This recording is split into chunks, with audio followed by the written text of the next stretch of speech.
इस देश के लोग क्यों परेशान रहते हैं? उनकी जो फिलॉसफी है, सिद्धांत, वो इतना घटिया है। उनको पूरा ब्रह्मांड चाहिए। अगर अभी कोई बाहर एक लगा ले मेज और जहर रख के लग दे फ्री, तो उठा ले जाएंगे लोग कि दे दो भैया, पता नहीं जरूरत पड़ जाए। और भगवान के पास जाएंगे 10 रुपए का लड्डू लेके। अब जो कुत्ता छत पे बैठ के गाली दे रहा है, भौंक रहा है, तो उसको तो तुम नीचे से देख के सिर्फ मुस्कुराओगे। जितनी बेइज्जती होगी उतना ही नाम होगा। हम तो एक्सेप्ट कर लेते हैं। मुस्लिम जनसंख्या बढ़ रही है, 2050 तक 50% मुसलमान हो जाएंगे, कुछ ना कर पाएंगे। 60 हो जाए तब भी कुछ ना कर पाएंगे, 80 हो जाए तब भी कुछ ना कर पाएंगे। ये देखो यहाँ, ये इतना बड़ा अरब वर्ल्ड है, ये देखो इजराइल तुमको दिखाई भी नहीं पड़ रहा होगा, और सबको मारते हैं सब दौड़ाकर। ईरान, सूडान, किसी को भी घर में घुस के काटे कैसे भैया? योग्यता किसी कागज में थोड़ी लिखी हुई है कि भैया ये 99% पाए थे 10+2 में, बहुत टैलेंटेड है, कोई फर्क नहीं पड़ता। इस जीवन को तुम कैसे, मैं जैसा भी तुम्हारा जो उम्र चल रही है, मतलब ऐसा कोई दिन नहीं होगा तुम्हारा जब तुम्हारे सामने कोई चुनौती ना हो। इनको बहुत लोगों को लगता है ना मास्टर है, ये क्या गाली देगा, AK-47 से मारेंगे।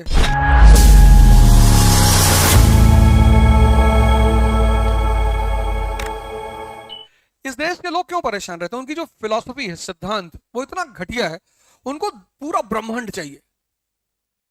अभी तुमको पता चल जाए कि पेट्रोल 24 घंटे 20 रुपए लीटर मिलेगा, तो बहुत से लोग क्लास छोड़ के चले आओगे कि रिकॉर्डिंग में देख लेंगे। हिंदुस्तान तो वैसे भी, अगर अभी कोई बाहर एक लगा ले मेज और जहर रख के लग दे फ्री, तो उठा ले जाएंगे लोग कि दे दो भैया, पता नहीं जरूरत पड़ जाए। और भगवान के पास जाएंगे 10 रुपए का लड्डू लेके, शादी करा दो। तो भगवान कहता है कि इससे बढ़िया तुम लाए ही ना होते। सोचो यहाँ के आदमी की साइकोलॉजिकल स्थिति। कहता IAS बना दोगे तो 501 रुपए प्रसाद चढ़ाएंगे। अपना कमाओगे 30 साल की नौकरी में 500 करोड़ रुपया, और भगवान पे चढ़ाओगे 501। तुम ही एक पैदा हुए हो, अगर घूस देने ही जा रहे हो तो उससे कम से कम ये कह दो कि प्रभु हर साल 20 लाख रुपया तुम्हारे नाम पे निकलवा के दे देंगे, तो कुछ बात उसको समझ में भी आए, तो उसको कुछ लगे कि हाँ यार कोई दमदार बात कह रहा है कि प्रभु हर 100 करोड़ पे 1 करोड़ तुम्हारा। तो उसको लगे कि यार दमदार लड़का, यार दे दो यार, ये लो, बन गया तुम IAS। तुम 501, माँ मुरादे पूरी कर दे हलवा बांटूंगी। अबे तुम्हारे हलवे के लिए मरा जा रहा है वो। और ये सब कह दो ना, बुरा लगता है इनको बाहर। अधार्मिक आदमी है। फिर कहीं UK से फोन करेंगे, US से फोन करेंगे।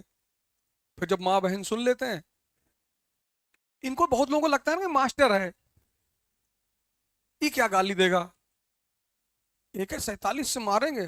अच्छा, मारेंगे भाई, 64 का बना के बिखर जाओगे इसे चारों तरफ। तो जब सुन लेते हैं माँ बहन, तब इनको सुकून आता है। अब बताएंगे, आओ। फिर वहीं से कैरियर भी बदल देंगे तुरंत। अब की बार जिस दिन दिशा बदली, स्कूल के टीचर थोड़ी है, प्रोफेसर थोड़ी है, एक गाली दोगे 1 लाख गाली देंगे। फेसबुक पे तो इसलिए सोशल मीडिया पे नहीं लिखते क्योंकि छत पे बैठे हुए कुत्ते को क्या गरियाना। अब जो कुत्ता छत पे बैठ के गाली दे रहा है, भौंक रहा है, तो उसको तो तुम नीचे से देख के सिर्फ मुस्कुराओगे। सोचते हैं साइकोलॉजिकली डिस्टर्ब कर दो इसको, सो कोई ना कर पाएगा।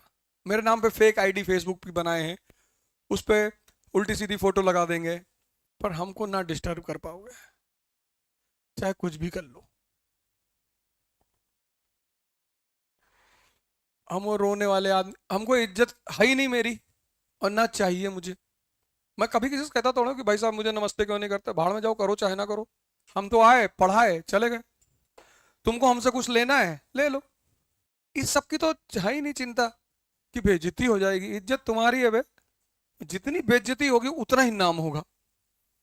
हम तो एक्सेप्ट कर लेते हैं। आज भाई साहब एक सुबह थे, वो एक फेसबुक की फोटो भेजे, अब तुम्हारे अभी भी देखो क्या लगा दिया। मैंने कहा लगा दिया बे, तुम ही लगाए हो।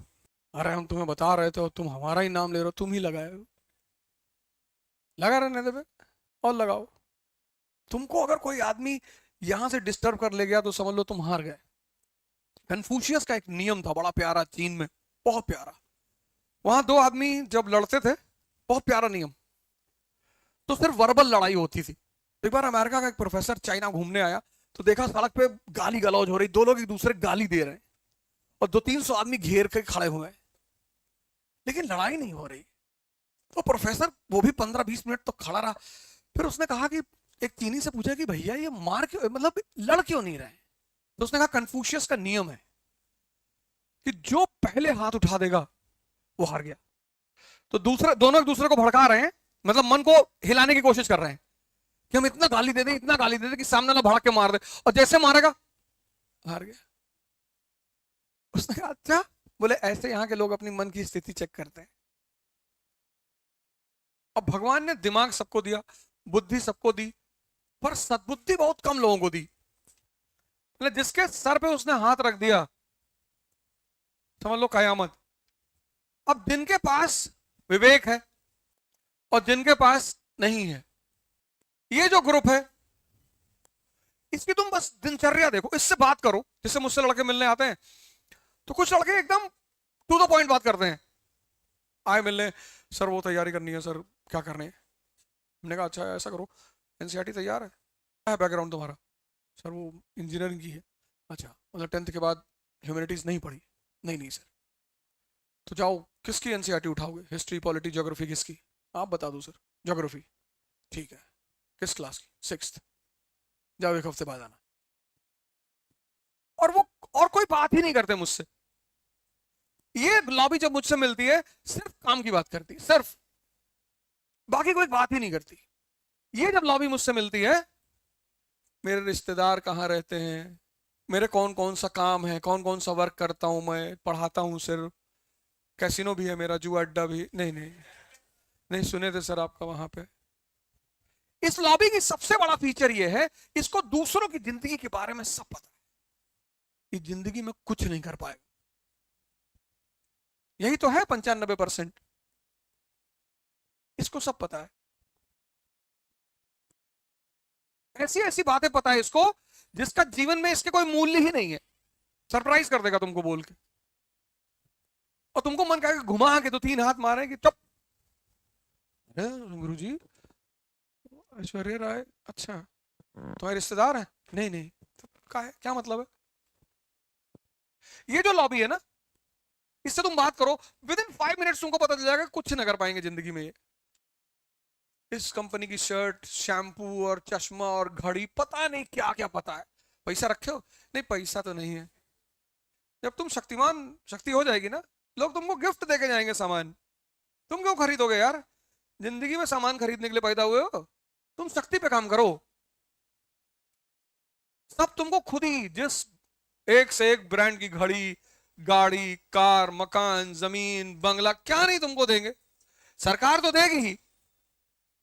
तुम अभी से क्यों चिंता कर रहे हो कि यार राडो की घड़ी लगाए 2 लाख की? लगा रहने तो, रात में 9:30 बजे मिल गया, लाइट चली गई। ये जो है, ये लॉबी, ये हाइजीन पे बहुत ध्यान देगी। ये तो अरे बाप रे बाप, जो जो कॉस्मेटिक्स तुमको बता देगा ये। तुम 12 बार सिर्फ मिनिमम सूर्य नमस्कार कर लो, पूरी शरीर पसीने से भीग जाएगी। मतलब ऐसा लगा कि 2-3 बाल्टी पसीना शरीर से बाहर निकल गया।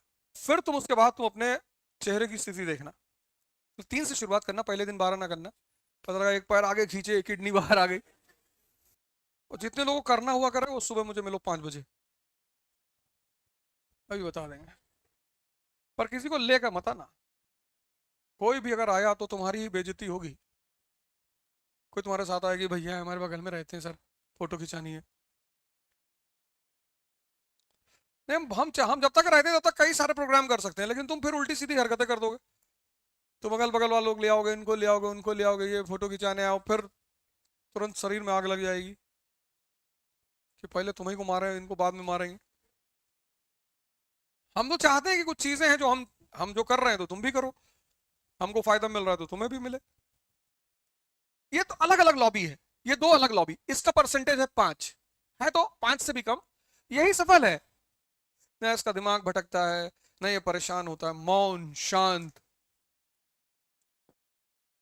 इसके पास सारे दुनिया का दर्द है।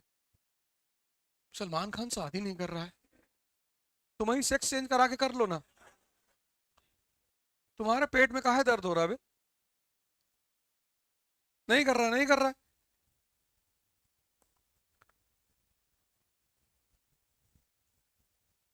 अजीब अजीब इसको कष्ट है। इसके कष्टों को अगर तुम सुनो, इसकी दिक्कतों को, मुस्लिम जनसंख्या बढ़ रही है। अच्छा, 2050 तक 50% मुसलमान हो जाएंगे, कुछ ना कर पाएंगे। 60 हो जाए तब भी कुछ ना कर पाएंगे, 80 हो जाए तब भी कुछ ना कर पाएंगे। ये देखो यहाँ, ये इतना बड़ा अरब वर्ल्ड है, ये सब अरब वर्ल्ड है, ये पूरा अरब वर्ल्ड है, ये पूरा अरब वर्ल्ड। और ये देखो इसराइल तुमको दिखाई भी नहीं पड़ रहा होगा, तुमको दिखाई भी नहीं पड़ रहा होगा है। और सबको मारते हैं, सब दौड़ाकर सबको मारते हैं, सबको। ईरान, सूडान, किसी को भी कि अरे घर में घुस के काटे कैसे भैया।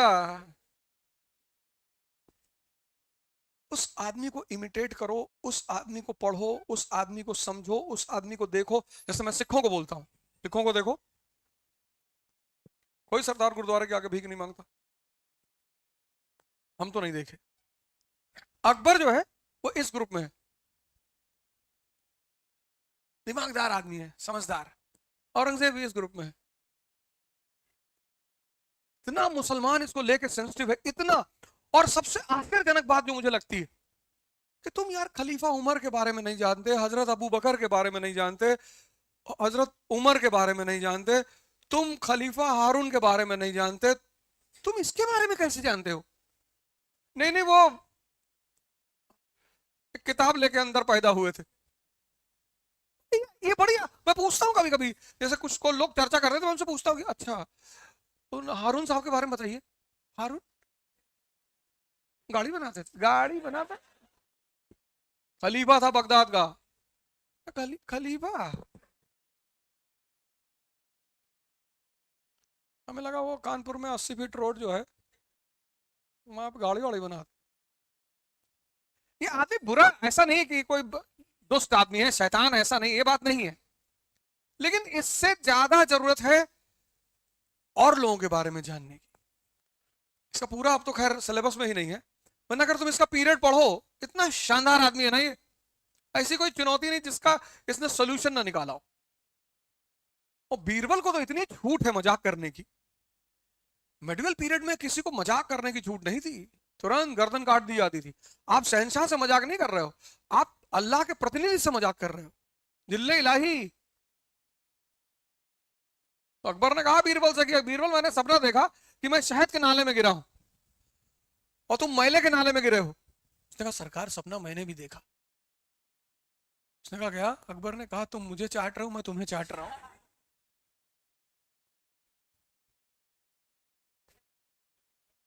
बीरबल ने कहा, अकबर ने कहा देखो बदतमीजी मत करो। बोले सरकार शुरू आप ही करते हो।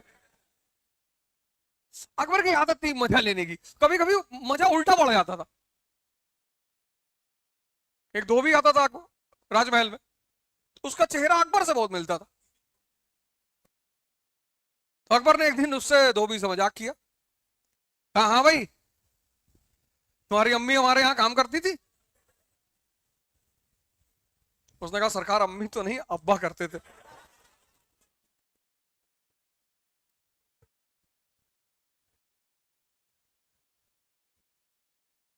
तो बीरबल ने अकबर से कहा कि जब नहीं झेल पाते हो, क्यों सबको परेशान करते रहते हो, क्यों सबके साथ मजाक करते हो? लेकिन आदमी बहुत समझदार है, वो सब तो खैर अलग की बात है।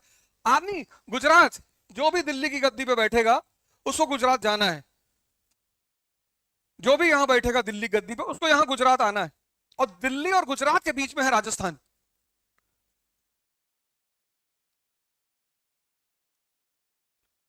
जो दिल्ली बैठेगा ना उसको गुजरात आना है, गुजरात के बंदरगाह।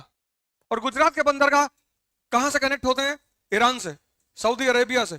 तो दिल्ली और गुजरात के बीच में राजस्थान।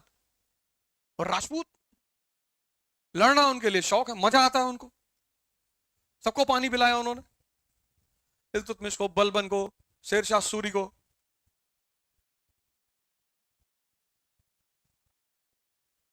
इसने इसने राजपूतों से झगड़ा नहीं किया, राजपूत नहीं थी, दोस्त बना लिया उनको। दोस्त नहीं, सहयोगी। ये होता है टैलेंट, जब तुम अपने दुश्मन को अपना सहयोगी बना लो।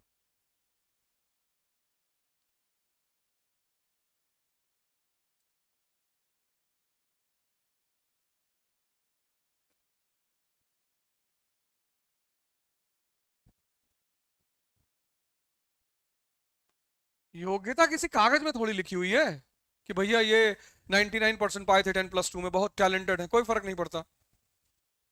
इस जीवन को तुम कैसे, मैं जैसा अभी तुम्हारा जो उम्र चल रही है, मतलब ऐसा कोई दिन नहीं होगा तुम्हारा जब तुम्हारे सामने कोई चुनौती ना हो,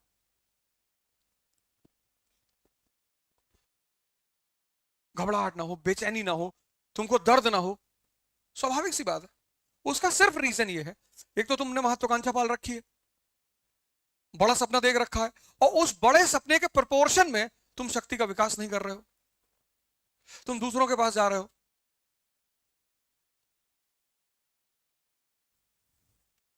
अब जब एक्सप्रेस वे पकड़ते हो तो टोल टैक्स है ना, तो वो सड़क के लिए है, रास्ते में कोई एक्सीडेंट हो जाए सुरक्षा के लिए है, मतलब वो जो पैसा तुमसे लिया जाता है वो कई सारी चीजों में खर्चा होता है।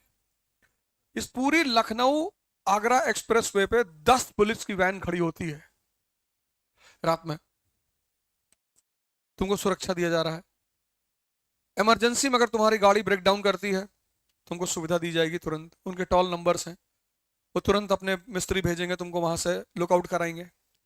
खुदा न खास्ता किसी का एक्सीडेंट हो जाता है, उसको ठीक करते हैं, फिर रोड की मेंटेनेंस करते हैं। तो जो पैसा तुम देते हो वो तुम पर खर्चा होता है।